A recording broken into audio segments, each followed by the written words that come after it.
மேகங்களும் மலைகளும் சூழ்ந்த இந்தியாவோட ரொம்பவே அழகான மாநிலமான மேகாலயாவை தான் இந்த வீடியோவில் நாம் சுற்றி பார்க்க போகிறோம். போன அருணாச்சல் வீடியோவில் சொன்னது தான் இந்த வீடியோவில் நான் உங்களுக்கு சொல்ல போகிறேன். This is not a video, it's an experience. So video கிளாரிட்டியை ஹெச்டிக்கு மாற்றிட்டு ஒரு நல்ல ஹெட்ஃபோனை தூக்கி காதில் மாட்டிக்கிட்டு ஒரு 20 மினிட்ஸை ஃப்ரீ பண்ணிக்கிட்டு இந்த வீடியோவை பார்க்க ஸ்டார்ட் பண்ணுங்கள். நான் சிதம்பரம், இது எவன் எக்ஸ்ப்ளோர் சேனல் அண்ட் நம்மளோட ட்ராவல் புக் சீரிஸோட 14வது வீடியோ தான் இந்த மேகாலயா வீடியோ. வாங்க வீடியோக்குள்ளே போகலாம்.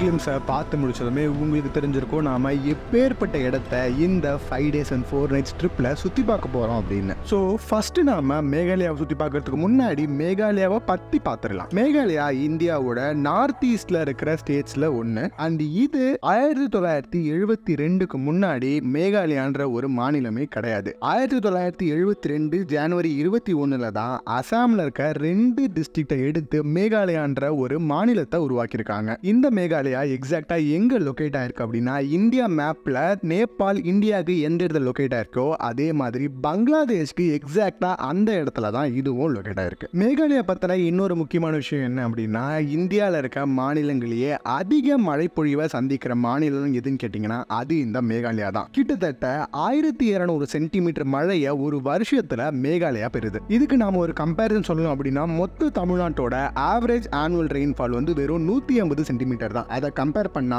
1200 சென்டிமீட்டர்ன்றது கிட்டத்தட்ட 10 மடங்கு அதிகம். ஸோ அதனால தான் சிரபுஞ்சி, அதாவது உலகத்தோட வெட்டஸ்ட் பிளேஸ் ஆன சிரபுஞ்சி இந்த மேகாலயால அமைஞ்சிருக்கு. மேகாலயா போகிறதுக்காக சென்னை ஏர்போர்ட்டில் ஃப்ளைட் ஏற நாங்கள் லேண்ட் ஆன இடம் கவுஹாத்தி. சென்னையிலேருந்து கவுஹாத்திக்கு டெய்லி பேசிஸ்லேயே ஃப்ளைட்ஸ் இருக்குது. ஸோ கவுஹாத்தியில் லேண்ட் ஆன நாங்கள் வெளியே வந்ததோ எங்களுக்காக வெயிட் பண்ணிட்டு இருந்த இந்த வண்டியில் ஏறி போகிற வழியில் எங்களுக்காகவே அரேஞ்ச் பண்ணியிருந்த பஃபெட்டில் பிரேக்ஃபாஸ்ட்டை முடிச்சுட்டு நேராக ஷில்லாங்கை நோக்கி தான் போக தயாரானோம். கவுஹாத்தியிலிருந்து ஷில்லாங் கிட்டத்தட்ட 100 கிலோமீட்டர் தூரத்தில் இருக்குது. அண்ட் ஷில்லாங் போகிற வழியில் நாம் முதல்ல பார்த்த இடம் உமாயம் லேக். உமாயம் லேக் ரொம்பவே பெரிய ஏரி. இதோட பரப்பளவு கிட்டத்தட்ட 225 சதுர கிலோமீட்டர். அண்ட் இங்க இருந்த வியூ பாயிண்ட்ல உங்களால ஆல்மோஸ்ட் மொத்த ஏரியுமே அவ்வளோ சூப்பராக பார்க்க முடியும். உமாயம் லேக்ல இருந்து கிளம்பி அடுத்ததா நாங்க போன இடம் ஏர்ஃபோர்ஸ் மியூசியம். இந்த ஏர்ஃபோர்ஸ் மியூசியம்ல நம்மளோட இந்தியன் ஏர்ஃபோர்ஸ் யூஸ் பண்ண பெரும்பாலான ஐட்டம்ஸை இங்க உங்களால பார்க்க முடியும். குறிப்பிட்டு சொல்லணும் அப்படின்னா, அவங்க யூஸ் பண்ண மிசைல்ஸையும் ஏர்கிராஃப்ட்ஸையும் நீங்க தாராளமா இங்க பார்க்க முடியும். குழந்தைங்களுக்கும் மிலிட்டரி மேல ஆர்வம் இருக்கிறவங்களுக்கும் இந்த இடம் ரொம்பவே பிடிக்கும்.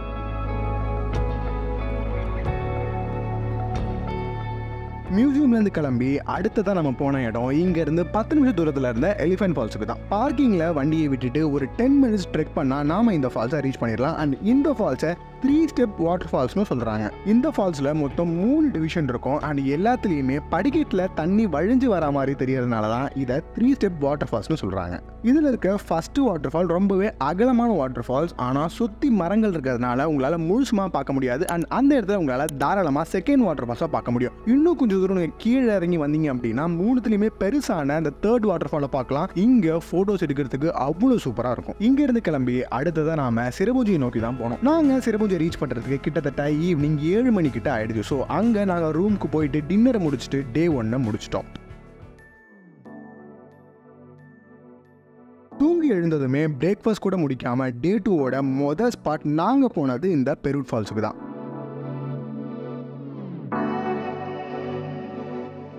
இந்த ஃபால்ஸை உங்களால் கீழே இருந்தும் பார்க்க முடியும், மேலே இருந்து பார்க்க முடியும். உங்களுக்கு தேவைப்பட்டதுன்னா நீங்கள் ஆசைப்பட்டீங்கன்னா தாராளமாக இங்கே குளிக்காமல் உங்களால் நீச்சல் அடிக்கலாம் முடியாது. ஏன்னா அது ரொம்பவே கஷ்டமான விஷயம். ரொம்ப எக்ஸ்பீரியன்ஸ்டான, சொல்ல போனால் நம்ம எக்ஸ்ப்ளோரர் மாதிரி வேற லெவலில் ட்ரைனிங் எடுத்தாலும் மட்டும்தான் இந்த மாதிரியான ஆபத்தானன்னு சொல்ல முடியாது, இந்த மாதிரியான ஒரு அழகான ஃபால்ஸில் நீச்சல் அடிக்க முடியும். இங்கே குளிச்சு முடிச்சுட்டு அடுத்ததான் நம்ம போனதும் ஒரு ஃபால்ஸ் தான். அண்ட் அந்த ஃபால்ஸோட பேரு வைசோடாங் ஃபால்ஸ். இந்த ஃபால்ஸ் ரீச் பண்றதும் கிட்டத்தட்ட ஒரு 10 நிமிஷம் நீங்க ட்ரெக் பண்ற மாதிரி இருக்கும்.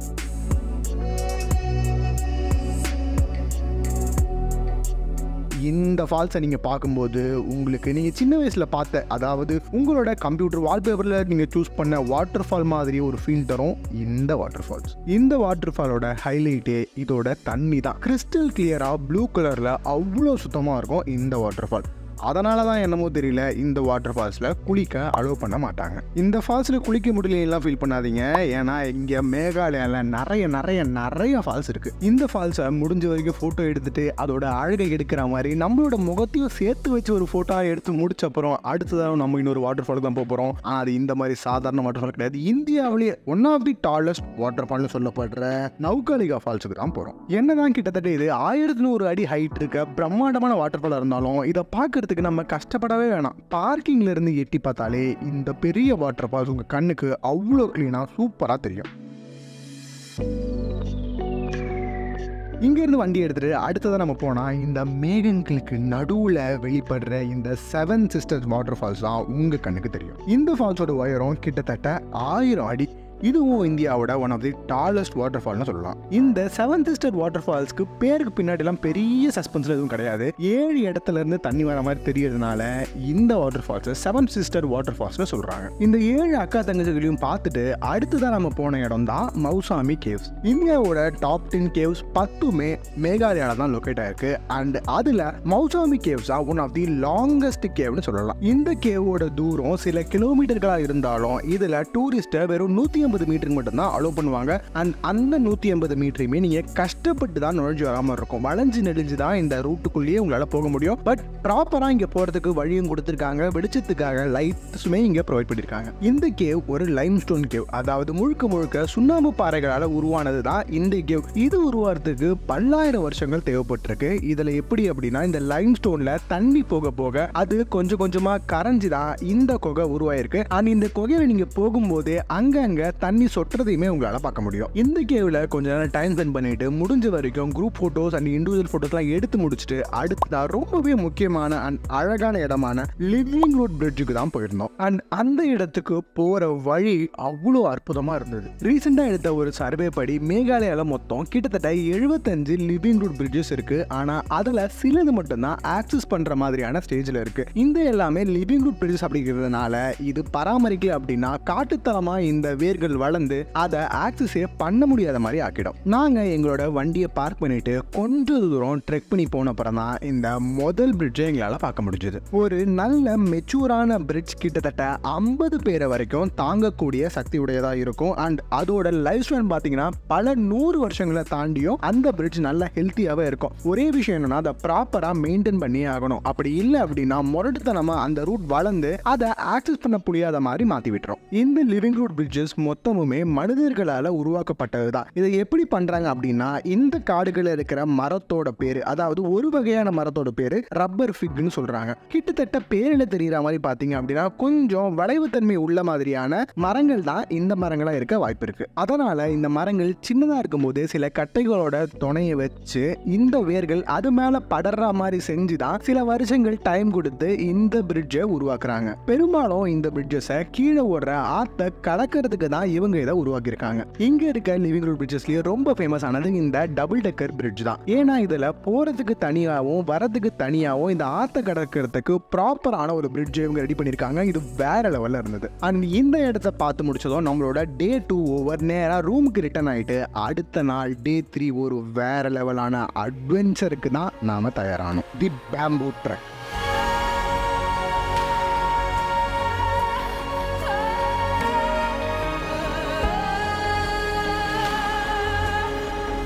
அந்த பேம்பு பிரிட்ஜை ரீச் பண்ணுறதுக்கு நீங்கள் கொஞ்சம் தூரம் நடக்க வேண்டியது இருக்கும். அண்ட் நீங்கள் அதில் ஒரு மலை ஏறி இறங்கி ப்ராப்பரான ஒரு ரோட்டில் தான் நடந்து போயிட்டு இருப்பீங்க. அண்ட் வழியில் ஒரு ஆற்றை கடக்கிறதுக்காக சூப்பரான ஒரு மெட்டல் பிரிட்ஜுமே போட்டிருப்பாங்க. ஸோ அதை பார்த்துலாம் நீங்கள் இந்த பேம்பு ட்ரிக் ரொம்ப ஈஸியாக இருக்கும்னா ஏமாந்துடாதீங்க. அது எல்லாமே ஐவாஷ். ஏன்னா அந்த பேம்பு பிரிட்ஜ் எங்கே அமைச்சிருந்தாங்க தெரியுமா? யூஸ்வலாக நம்ம பிரிட்ஜுனா 2 மலைக்கு இடையில இருக்கும், இல்லை மலைக்கு மேலே இருக்கும். ஆனால் இது மலையோட சைட்லங்க, எந்த சப்போர்ட்டும் இல்லாமல் வெறும் பேம்போ மட்டும் கீழே சைட்லயும் முட்டு கொடுத்து இந்த பிரிட்ஜ் மொத்தமா கட்டியிருக்காங்க. நான் சொல்றது உங்களுக்கு எழுந்தாலும் புரியுதுன்னு தெரியல. இந்த ட்ரோன் ஷாட்ல பாத்தீங்கன்னா தெரியும் இது எப்பேற்பட்ட ட்ரெக்குன்னு. காரணம் தப்புனா மரணம்னு நிறைய பேர் சொல்ல கேள்விப்பட்டிருக்கேன். ஆனா அதை லைவா என் வாழ்க்கையில பார்த்ததுன்னா அது இந்த ட்ரெக்ல தான். விக்ரமோட ராவணன் படம் பார்த்திருக்கீங்களா? அதோட கிளைமேக்ஸ்ல பிருத்திவிராஜும் விக்ரமும் ஒரு பிரிட்ஜ் மேல சண்டை போடுவாங்க பார்த்திருக்கீங்களா? அந்த மாதிரியான ஒரு ஃபீல் தாங்க இந்த பிரிட்ஜை பார்க்கும்போது எனக்கு வந்தது. ஆனா எப்படி இருந்தாலும் இந்த பிரிட்ஜ் ஒரு சேஃபான பிரிட்ஜ் தான். இது கவர்மெண்டோட கண்ட்ரோல்ல கிடையாது. இங்க இருக்க கிராமத்து மக்கள் தான் இந்த பிரிட்ஜை மெயின்டைன் பண்றாங்க. அண்ட் ரெகுலரா ப்ராப்பரா இங்க இருக்க எல்லாத்தையுமே இவங்க செக் பண்ணிட்டு தான் இங்க டூரிஸ்ட் அலோவ் பண்றாங்க. ஸோ பயம் பெரிய அளவில் தேவைப்படாது. இந்த இடம் இல்லாம இதுக்கு மேலேயுமே இந்த பிரிட்ஜ் கண்டினியூ ஆகுது. அண்ட் அங்க இருந்து பார்க்குற வியூ வேற லெவலில் இருக்கும். ஆனால் நான் இதுக்கே ரொம்ப எக்ஸாஸ்ட் ஆகிட்டதுனால மேலே போகிற அளவுக்கு இங்கே உடம்புல தெம்பு இல்லை. அதனால ரிட்டர்ன் ஆனாலும் முடிவு பண்ணோம். அப்போ தான் ஒரு நல்ல விஷயம் சொன்னாங்க, நீங்கள் ரொம்ப டயர்டாக இருக்கீங்க, ஸோ ரெஃப்ரெஷ் ஆகிற மாதிரி ஒரு ஃபால்ஸை காட்டுறேன், அங்கே போயிட்டு சம்மர் சாப்பிட்டாடிங்க அப்படின்னு சொல்லிட்டாங்க. அப்படி வந்து குதிச்சு இடம் தான் இந்த வாட்டர் ஃபால்ஸ். இன்னொரு முக்கியமான விஷயம், நீச்சல் தெரியாதவங்க இந்த மாதிரியான அருவிகளையும் ஆறுலையும் குளிக்கும் போது தயவு செஞ்சு லைஃப் ஜாக்கெட்ஸ் இல்லாமல் இறங்கவே இறங்காதீங்க. பெரும்பாலான இடத்துல லைஃப் ஜாக்கெட்ஸை ரெண்டல் கொடுப்பாங்க. ஸோ மறக்காம அதை போட்டுக்கிட்டு இந்த மாதிரி இடத்துல குளிங்க. அலுப்பு தீர இந்த ஃபால்ஸ்ல குளிச்சு முடிச்சுட்டு அடுத்ததான் நாம பங்களாதேஷுக்கு தான் போறோம். ஓய், பங்களாதேஷ்னா பங்களாதேஷ் கிடையாது. பங்களாதேஷ் பார்டரை கிராஸ் பண்ணி தான் நம்ம நெக்ஸ்ட் டே ஸ்பெண்ட் பண்ண போற டாக்கிக்கு போக போறோம். ஸோ போற வழியில தான் நம்ம இந்த பார்டர் பார்த்தோம். உங்களால பார்டரை கிராஸ் பண்ண முடியாது, பட் ரெண்டு பேருக்குமான இடைப்பட்ட இடத்துல நீங்க நின்று பங்களாதேஷை தூரத்துல இருந்து பார்த்துட்டு வந்துடலாம். அங்கிருந்து கிளம்பி அன்னைக்கு நைட்டை நாம டாக்கி ரிவர்ல தான் டென் கேம்பிங் பண்ண போறோம். ஸோ அதுக்காக நம்ம டராங் டூரிசம் ப்ரமோஷன்ற இடத்துல தான் நம்ம என்ட்ரி போட்டுட்டு அந்த டாக்கி ரிவரை நோக்கி போனோம். நைட்ல இங்க கேம்ப் ஃபயர் போட்டு ஃபுல்லா ஃபன் பண்ணிட்டு நைட்டு இந்த டென்ட்ல தூங்கி நம்ம டே 3 முடிச்சுக்கிட்டோம்.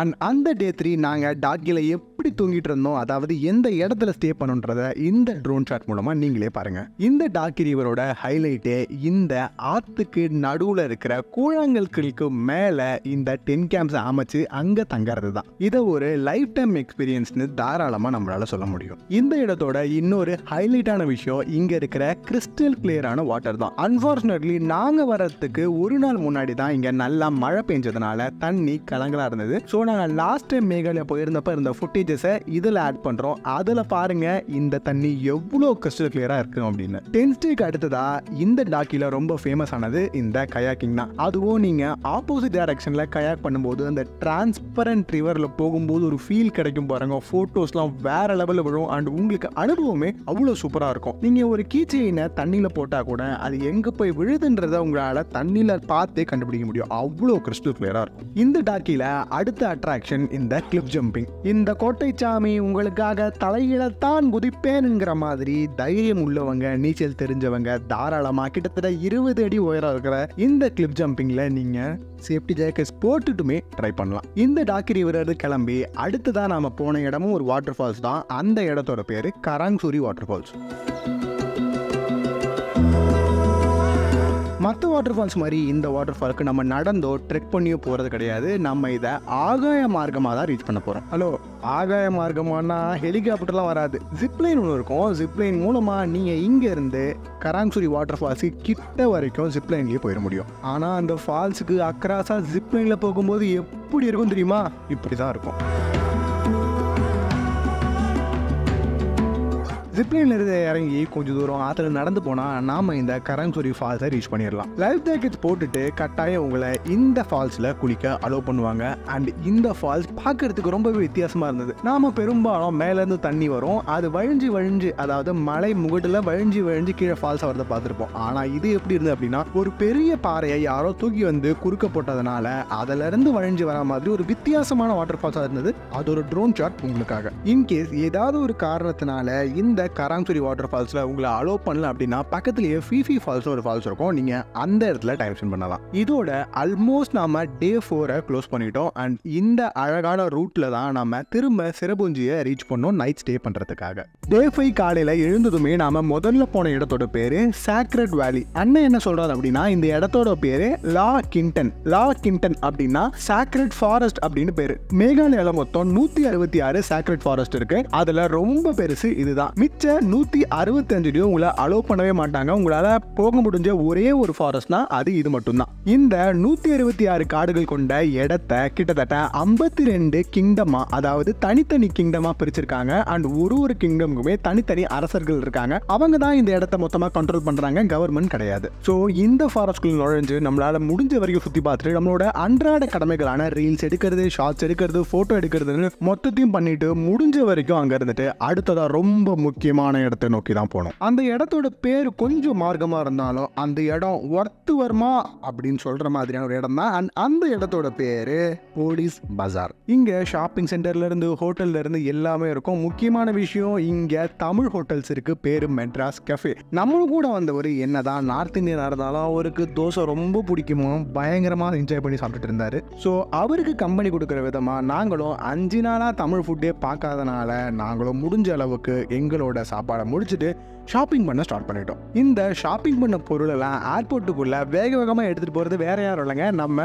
தமிழ் நேட்டிவ் ஃபார்மர் தான். நிறைய பேருக்கு இவரை தெரிஞ்சிருக்கும். தெரியாதவங்களுக்கு கீழே அவரோட சேனலோட லிங்க் கொடுத்துருக்கோம், செக் பண்ணி பாருங்க. அப்போதான் இவர் யாருன்னு உங்களுக்கு தெரியும். ஸோ லக்கேஜ் எல்லாம் போர்ட் பண்ணிட்டு ஃப்ளைட்ல ஏறி சென்னைக்கு ஸ்டார்ட் ஆனதும் நம்மளோட இந்த மேகாலயா ட்ரிப் ஓவர். இந்த ஃபுல் ட்ரிப்பையும் நமக்கு பக்காவாக பிளான் பண்ணி ஆர்கனைஸ் பண்ணது நம்ம லவ்லி ட்ரையல்ஸ். நீங்களே உங்ககிட்ட புக் பண்ணணும்னு ஆசைப்பட்டீங்கன்னா ஸ்க்ரீன்லேயும் டிஸ்கிரிப்ஷன்லையும் உங்களுக்கு டீடைல்ஸ் கொடுத்துருக்கோம், மறக்காம செக் பண்ணி பாருங்க. ஓகே, ரொம்பவே முக்கியமான பார்ட்டான பட்ஜெட்டுக்கு வருவோம். இந்த 5 days and 4 nights மேகாலயா ட்ரிப்க்கு ஃப்ளைட் ஃபேரோட சேர்த்து ஒருத்தருக்கு 35,000 இருந்து 40,000 வரைக்கும் தேவைப்படும். இந்த ட்ரிப்போட ஐட்னரியும் கீழே டிஸ்கிரிப்ஷனில் கொடுத்துருக்கோம், செக் பண்ணி பாருங்க. இந்த வீடியோ உங்களுக்கு கண்டிப்பாக பிடிச்சிருக்கும் நம்புறோம். மறக்காம லைக் பண்ணிட்டு இந்த மாதிரி நார்த் இந்தியா இல்லை நார்த் ஈஸ்ட் இந்தியாவுக்கு போகிற பிளானில் இருக்க உங்கள் ஃப்ரெண்ட்ஸ் அண்ட் ஃபேமிலிக்கு மறக்காம இந்த வீடியோவை ஷேர் பண்ணிடுங்க. மேகாலயாவில் நம்ம பார்த்த இது எல்லா இடத்தையுமே நீங்கள் இன்னும் கொஞ்சம் ப்ரீஃபாக பார்க்கணும்னு ஆசைப்பட்டீங்கன்னா நம்ம சேனல்லையே ஒவ்வொரு நாளைக்கும் தனித்தனி வீடியோவாக போஸ்ட் பண்ணியிருக்கோம். ஸோ அதோட லிங்க்கை மேலே ஐஏகான்லையும் டிஸ்கிரிப்ஷன்லையும் கொடுத்துருக்கோம், செக் பண்ணி பாருங்க.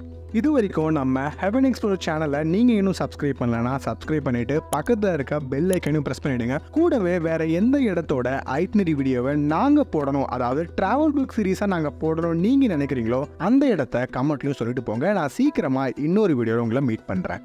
நன்றி.